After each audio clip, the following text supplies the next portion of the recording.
दोस्तों, आज की कहानी में हम लेकर आए हैं प्रभु श्री राम तथा उनके भाइयों के जन्म के बारे में।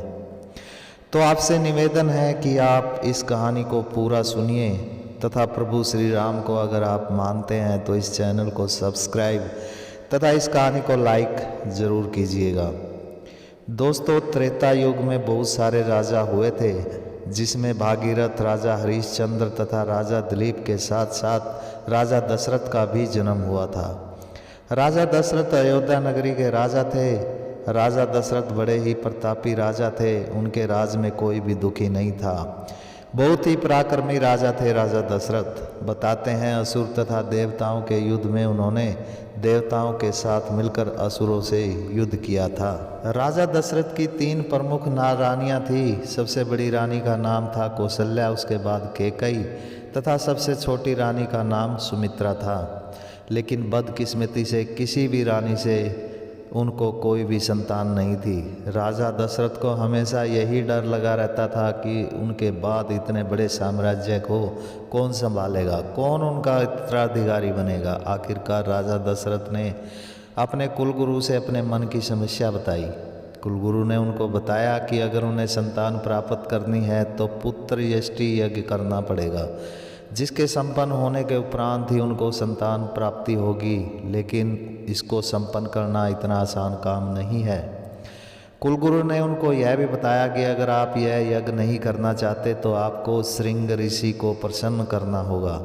श्रृंग ऋषि सभी वेदाओं के ज्ञाता है और वे पुत्रष्टि यज्ञ के पूर्ण ज्ञाता भी हैं। केवल वही ऐसे ऋषि हैं जो इस यज्ञ को संपन्न कर सकते हैं।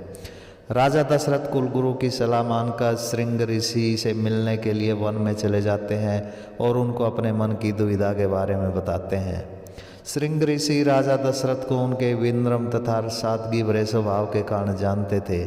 उन्होंने राजा दशरथ को आश्वासन दिया कि वह उनके लिए इस यज्ञ को संपन्न करेंगे। निर्धारित समय पर राजा दशरथ श्रृंग ऋषि के आश्रम में आते हैं तथा ऋषि की देखरेख में यज्ञ की शुरुआत करते हैं। कई दिनों बाद जब यज्ञ संपन्न होता तो हवन कुंड की अग्नि से अग्निदेव प्रकट होते हैं। उनके हाथ में खीर से भरे हुए 2 मिट्टी के बर्तन थे। अग्निदेव राजा दशरथ से कहते हैं, हे राजन, यह खीर ले जाओ और अपनी रानियों को खिला दो। इस खीर के खाने से तुम्हें अपनी रानियों से अवश्य संतान प्राप्त होगी। राजा दशरथ थोड़े से असमंजस में पड़ गए, क्योंकि उनकी 3 रानियां थी और खीर के केवल 2 ही बर्तन थे। राजा दशरथ ने खीर से भरे हुए बर्तन रानी कौशल्या तथा रानी कैकई को दे दिए। तीनों रानियां आपस में बहुत प्यार करती थी। रानी कौशल्या ने अपने बर्तन की कुछ खीर सुमित्रा को खिला दी। उसके बाद कैकई ने भी अपने हिस्से की कुछ खीर सुमित्रा को खाने के लिए दे दी। खीर के प्रभाव से समय आने पर राजा दशरथ के यहाँ 4 पुत्रों ने जन्म लिया। सबसे बड़ी रानी कौशल्या के यहाँ प्रभु श्री राम का जन्म हुआ। उसके बाद दूसरी रानी कैकई से भरत का जन्म हुआ। सबसे छोटी रानी से लक्ष्मण तथा शत्रुघ्न का जन्म हुआ। इस तरह इस धरती पर बढ़ते हुए अत्याचार, पाप, दुराचारियों को नष्ट करने के लिए विष्णु भगवान ने स्वयं राम के रूप में राजा दशरथ के यहाँ पर जन्म लिया। भगवान विष्णु के अवतार को सेवाएं देने के लिए शेषनाग लक्ष्मण के रूप में जन्म लेते हैं तथा भरत के रूप में भगवान विष्णु के सुदर्शन चक्र का अवतार हुआ।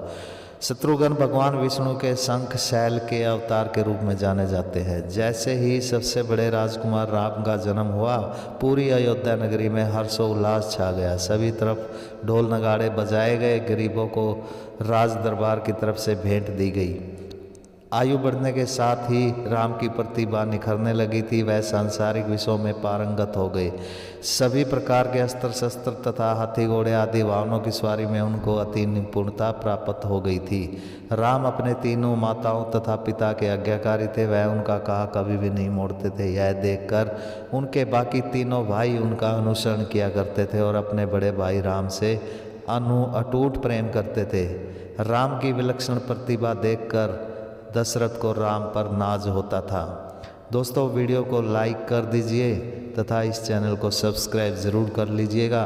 भगवान आपकी सभी मनोकामनाएं पूर्ण करेंगे। वीडियो देखने के लिए आपका बहुत बहुत धन्यवाद।